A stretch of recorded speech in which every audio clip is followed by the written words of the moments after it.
নির্দাক্ষিণ্যে একটা হত্যাকাণ্ড ঘটে কিভাবে আমরা আজকে ছাত্র জনতা আমরা সবাই তীব্র নিন্দা ও ধিক্কার জানাচ্ছি। আমরা একটি বিষয় বলতে চাই, এক মানুষ হত্যা সব মানুষ হত্যা, এক মানুষের উপর আঘাত সব মানুষের উপর আঘাত। আমি যদি বলি 2019 সালে আমাদের আপনার ভাইয়াকে যেভাবে মারা হয়েছিল মব জাস্টিসের মাধ্যমে, ওনার বিরুদ্ধে যেভাবে যারা আমাকে মেরেছিল তাদের বিরুদ্ধে যেভাবে আমরা রাজপথে নেমেছিলাম, সেইভাবে কিন্তু এই যে ভারসাম্যহীন মানুষটাকে মারা হয়েছে তার জন্য কিন্তু আমরা রাজপথে আসছি না। এ থেকে কি প্রমাণ করে আমরা আসলে মানুষের পক্ষে কথা বলি না, আমরা রাজনীতির পক্ষে কথা বলি। কিন্তু আজকে এই স্বাধীন বাংলায় আমরা বলি যে আমরা দ্বিতীয় স্বাধীনতা পেয়েছি, সেখানে এসে যখন ঢাকা বিশ্ববিদ্যালয়ের মতো সর্বোচ্চ বিদ্যাপীঠের শিক্ষার্থীরা এরকম মব জাস্টিসের মতো একটা ন্যাক্কারজনক ঘটনার সাক্ষী হয়, সেই ব্যাপারটা আসলে খুবই দুঃখজনক এবং আমরা এটা তীব্র নিন্দা জানাচ্ছি এবং সবাইকে ধরে ধরে বিচারের আওতায় আনার কথা বলছি। অকারণে গুম খুন গণপিটুনি এর বিরুদ্ধেও কিন্তু আমাদের আন্দোলন ছিল। 24-এর ফ্যাসিবাদ বিরোধী আন্দোলনের বিপ্লবীরা এখানে জমা হয়েছে সেই অন্যায়ের প্রতিবাদ করার জন্য, সেই নিরীহ ভাইদের জন্য যে এই ঢাবিতে এসে হায়নাদের কাছে লাশ হয়েছে।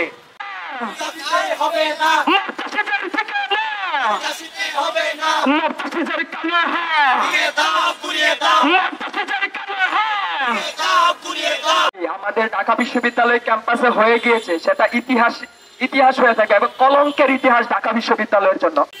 এরকম নৃশংস আচরণ যে সকল শিক্ষার্থীরা করেছে তারা সবাই হত্যাকারী এবং এদেরকে দ্রুত আইনের আওতায় এনে এদেরকে স্থায়ী বহিষ্কার করতে হবে।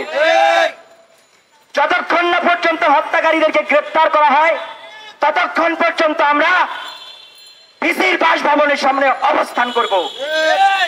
ন্যায় বিচার নিশ্চিত না হওয়া পর্যন্ত আমরা রাজপথ ছাড়বো না ইনশাআল্লাহ। আপনারা জানেন এই মব জাস্টিস যদি আমাদের ঢাকা বিশ্ববিদ্যালয় থেকে সংগঠিত হয় তাহলে সারা বাংলাদেশে কি অবস্থা হবে।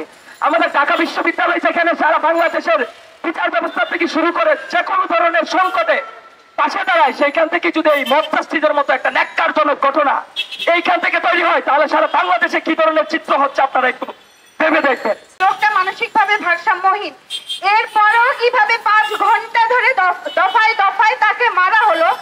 পরবর্তীতে যখন হল প্রশাসন এসে ওইখানে কথা বলে, এরপর কিছু শিক্ষার্থী উনাকে ঢাকা মেডিকেলে নিয়ে যায় আর নেওয়ার পরে উনাকে মৃত ঘোষণা করা হয়। এখন আমি আসলে আশঙ্কা করছি যে লোকটাকে এরা যে দফায় দফায় মারলো, হয়তো মৃত মানুষটাকেই এরা আরো 2-3 দফা মেরেছে। কারণ একটা লোক সে মানসিকভাবে ভারসাম্যহীন, তাকে এইভাবে পিটিয়ে হত্যা করা হলো। কালকেই দেখেছি এই জাহাঙ্গীরনগর বিশ্ববিদ্যালয়ে একজন শিক্ষার্থীকে হত্যা করা হয়েছে। এই মব জাস্টিসের নামে যারা হত্যাকাণ্ড ঘটাচ্ছে তাদেরকে অবশ্যই বিচারের আওতায় আনতে হবে। হাউসটিউটর, প্রভোস্ট এবং কেয়ারটেকারদের প্রত্যাহার করতে হবে এবং বিচারের আওতায় আনতে হবে। এইরকম হত্যাকাণ্ড যেন এই বিশ্ববিদ্যালয়ে একজন নিরীহ ব্যক্তিও যেন মৃত্যু হয় ফিরে না আসতে হয় সেটা নিশ্চিত করতে হবে।